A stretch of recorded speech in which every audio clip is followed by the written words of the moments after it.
This video shows and explains the top 3 companies for world nations in regards to net income. Besides net income, the company's industrial sectors and their market values will be discussed, which ultimately clarifies the world nation's company structure.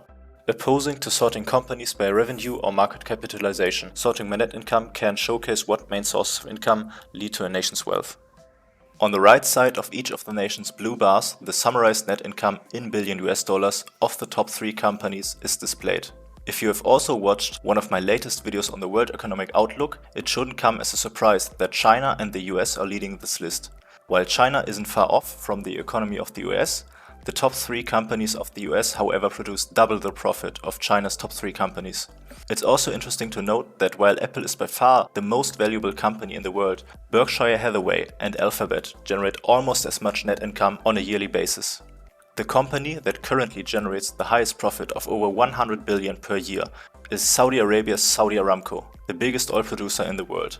Aramco alone is responsible for almost the entire wealth of Saudi Arabia. The Russian company Gazprom, which is the biggest natural gas producer in the world, surprisingly only generates 1/3 of Saudi Aramco's net income. Regarding Turkey's and India's low economic power, the rather low net income of top companies comes as no big surprise. In the next step, the industrial sectors of the top companies are displayed. This may help to identify a nation's company composition. Nations like the US, the UK, Turkey, India and Japan are rather diverse, as they have top companies in different sectors, while Saudi Arabia's and Russia's main income source is oil and gas. Whereas Germany's top companies are all in the automotive sector, China's top companies are in the financial sector. In regards to the previous display on net income, it's surprising that each of China's top 3 companies individually generate more net income than Russia's Gazprom.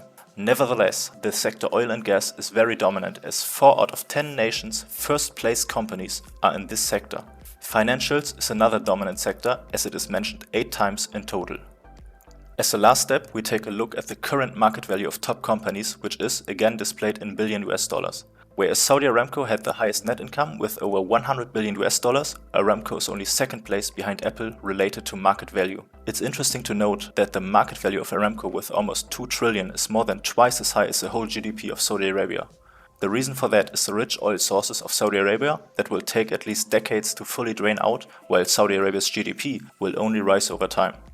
What generally might come as a surprise is the low market values of companies from nations like China and Germany, or even France, the UK and Japan as well. One of the reasons for that is that the top companies in net income, which are shown in this video, aren't the top companies when it comes to market value. China's Tencent Holdings, for example, has a far superior market value than the top 3 banks, but doesn't generate as much net income. Same goes for Alibaba. To no big surprise, the industrial sector oil and gas is as lucrative as ever. Other than that, income sources can vary. Dependent on a nation's company composition, different sectors like automotive, electronics or financials can generate a lot of income. China, USA, Russia and further top nations highly determine world politics and are the key research objects of this channel.